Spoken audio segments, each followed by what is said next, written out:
Fala galera, eu sou Heraldo Luiz e esse é mais um vídeo do canal Analítica Sem Dúvidas. Pessoal, continuando com o equilíbrio redox, hoje nós vamos ver a equação de Nernst e como calcular o potencial de pilhas quando sai do padrão. Mas antes de continuar, pessoal, já se inscreve no canal se não for inscrito ainda, deixe um like no vídeo para não esquecer depois, ative o sininho, compartilhe esse vídeo na rede social de vocês, que isso ajuda bastante o crescimento do canal. Quem tiver um hype disponível, pessoal, tá vendo no celular ou num tablet, considere dar um hype para esse canal também, para o YouTube entender que esse conteúdo é relevante e divulgar para mais pessoas. Sigam também o canal na rede social, Facebook, Blue Sky, Instagram e Threads. Lembrando sempre, sou mais ativo no Instagram, que é uma forma da gente manter contato. Agora sim, vamos para a aula. Pessoal, antes de continuar, aquele recado de sempre. Mais de 70% de quem está vendo os vídeos não se inscreve no canal. E isso atrapalha bastante o crescimento, pessoal. Esse canal é o canal do eu sozinho, eu que monto a apresentação, eu gravo, eu edito. Então, pessoal, a forma de colaborar comigo é se inscrevendo, é compartilhando, é curtindo. Assim o YouTube entende que esse conteúdo é relevante e divulga para mais pessoas. Tudo bem, pessoal? Então, curte, se inscreve, compartilha, comenta, dá um hype se tiver um hype disponível, que o YouTube entende que esse conteúdo é relevante e me ajuda bastante. Agora sim, vamos para a aula. Bom, pessoal, já estamos falando há um tempo, das células galvânicas, que tem um exemplo, que foi o experimento de Galvani no caso, que emergiu a placa de zinco na solução de zinco, conectou com a placa de cobre imersa uma solução de cobre, ele notou que havia uma corrente elétrica do zinco para o cobre, lembrando a ponte salina para equilibrar as soluções no íon. No zinco acontecia a oxidação e no cobre acontecia a redução. Daí experimento de volta, Alessandro Volta, ele fez o eletrodo padrão de hidrogênio, que é um eletrodo como esse daqui. Ele borbulhou numa solução ácida de ácido clorídrico a 1 mol por litro. Hidrogênio a pressão de uma atmosfera, a platina só para absorver o hidrogênio, a platina tem a capacidade de absorver muito hidrogênio na superfície, e ele determinou que a reação de oxidação do hidrogênio, do próton para hidrogênio, no caso, tem o potencial zero, e assim ele definiu a escala de potenciais, sempre em soluções de concentração a 1 mol por litro, a concentração padrão. Então, aqueles valores que nós vemos na tabela são os potenciais padrão no caso de redução em função ao eletrodo de hidrogênio. Tudo bem, pessoal? Mas quando eu saio do padrão, aí vem o tema da aula. Bom, pessoal, vamos lembrar também da energia livre de Gibbs padrão, que é o número de elétrons vezes a constante de Faraday vezes o potencial padrão da pilha, que vai dizer se o fenômeno é espontâneo ou não espontâneo. Tudo bem, pessoal? Então, a partir de aí, a gente começa com o Walter Nernst, bem, que é esse pesquisador aqui. Ele foi um físico e químico alemão.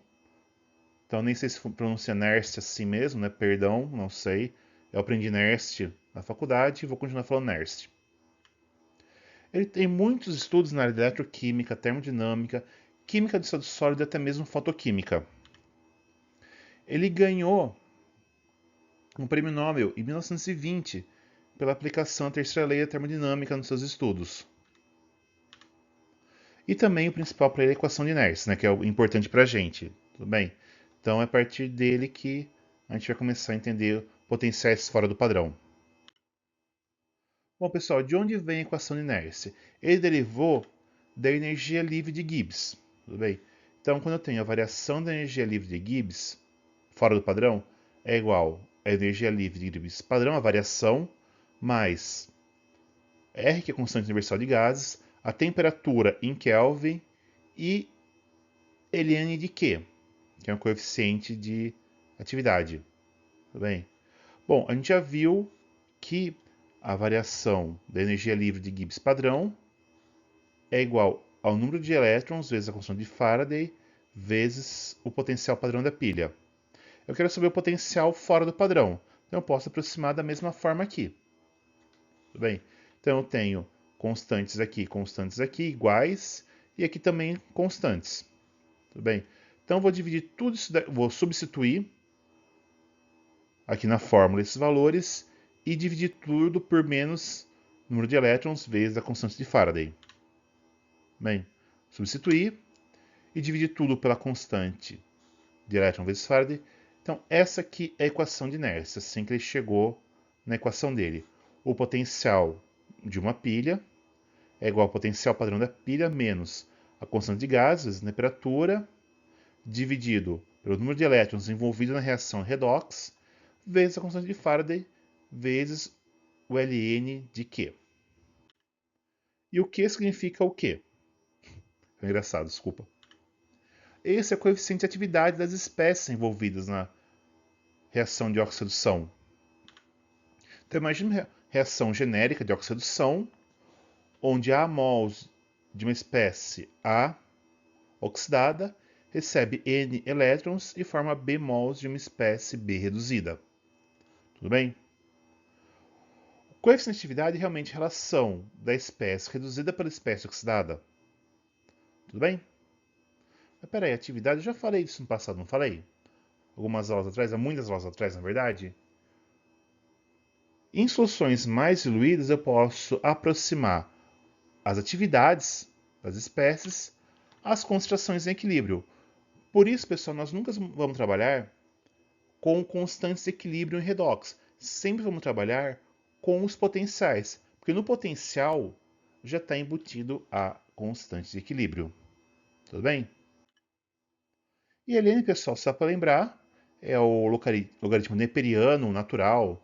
Tudo bem? Já vi as duas formas, não sei qual é a mais correta. Creio que é neperiano. A base dele é 2,718.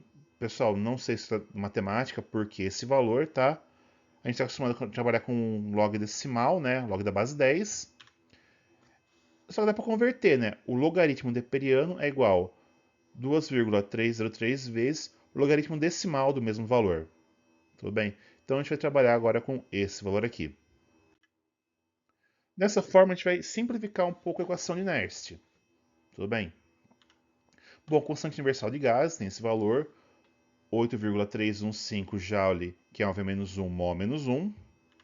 A temperatura sempre vamos trabalhar a 25 graus Celsius, só que em Kelvin, 298 Kelvin.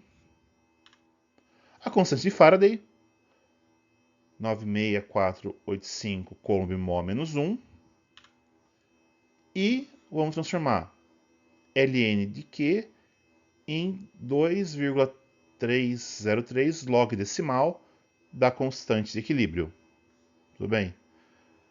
Então, quando eu fizer todos os cálculos aqui envolvendo esses valores, eu vou chegar que a equação de Nernst que a gente mais trabalha vai determinar o potencial de uma pilha igual ao potencial padrão menos 0,059 dividido pelo número de elétrons envolvido na reação e oxidação vezes o logaritmo decimal da constante de equilíbrio da reação. Tudo bem, pessoal? Então, multiplicando tudo isso daqui, ou dividindo, né, no caso, né, que era R vezes T dividido por F, eu vou chegar, e vezes, né, 2,302, eu vou chegar em 0,059. O SUG põe um 2 aqui, pessoal. Só que eu nunca trabalho com potenciais com mais 3 casas, tá? Nunca vi, pelo menos. Então, 3 casas decimais tá bom, 0,059. Mas se quer pôr um 2 aqui também não vai dar tanta diferença nos cálculos. Tudo bem? Eu vou sempre adotar esse valor aqui. Certo? Vamos trabalhar com um exemplo, pessoal, só para entender como usa. Vamos calcular o potencial de uma pilha formada por uma placa de zinco imersa numa solução de 0,01 mol por litro, conectada à placa de cobre imersa em solução de cobre a 0,02 mol por litro.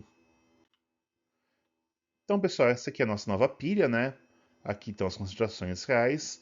E para fazer a representação, pessoal, quando é fora do padrão, eu coloco na frente do íon a concentração que ele se encontra, tá? Então é muito parecido com a forma da pilha padrão, né? só que aqui eu vou colocar entre parênteses a concentração em mol por litro das espécies. Bom, pessoal, o padrão, vamos calcular primeiro o potencial da espécie está oxidando. Então, o potencial de redução do zinco é menos 0,763 volts. Só que eu não quero potencial de redução, eu quero de oxidação, então eu inverto a reação e inverto o sinal do potencial. Tudo bem? Então, a constante de equilíbrio agora vai ser a espécie, o produto sobre o reagente, tá?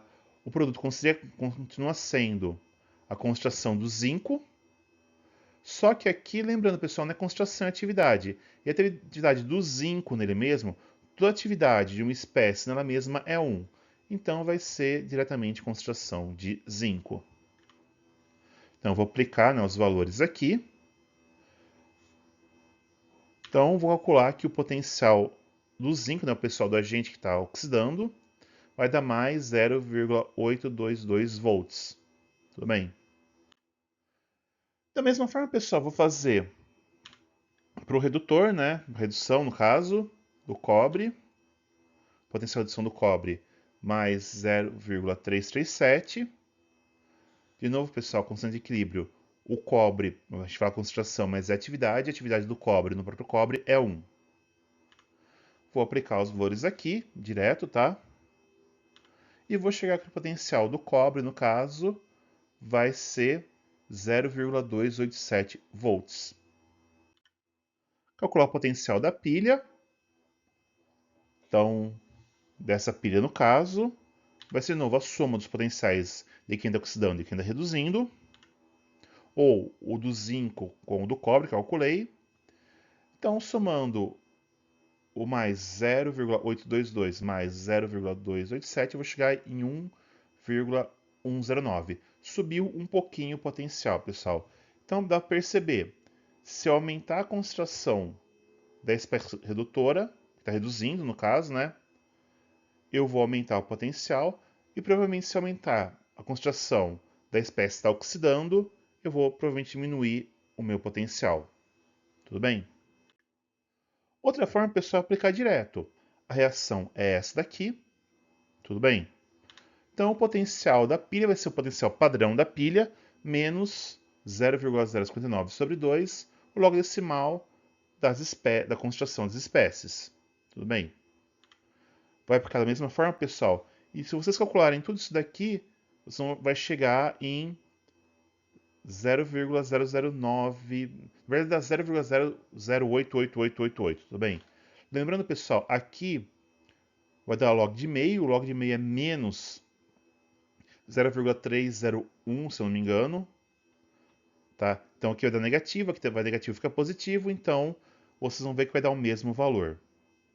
Tudo bem, pessoal? Então posso aplicar diretamente das espécies aqui.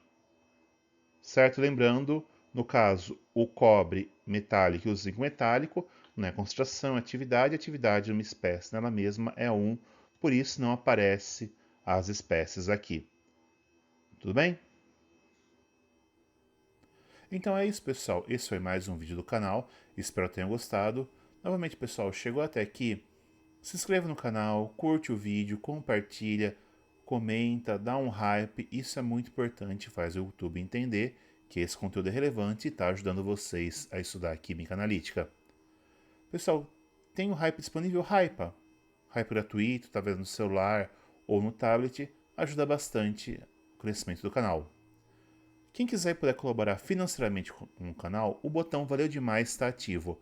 Você pode doar valores a partir de R$2 e o seu comentário fica em destaque, lembrando que é uma doação.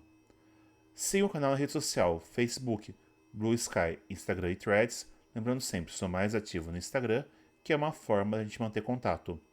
Dúvidas podem ser ou deixadas aqui nos comentários, estão abertas para isso, ou através da rede social, ou também através do e-mail, que é semduvidas@gmail.com. É tudo por hoje, pessoal. Até a próxima. Valeu, tchau.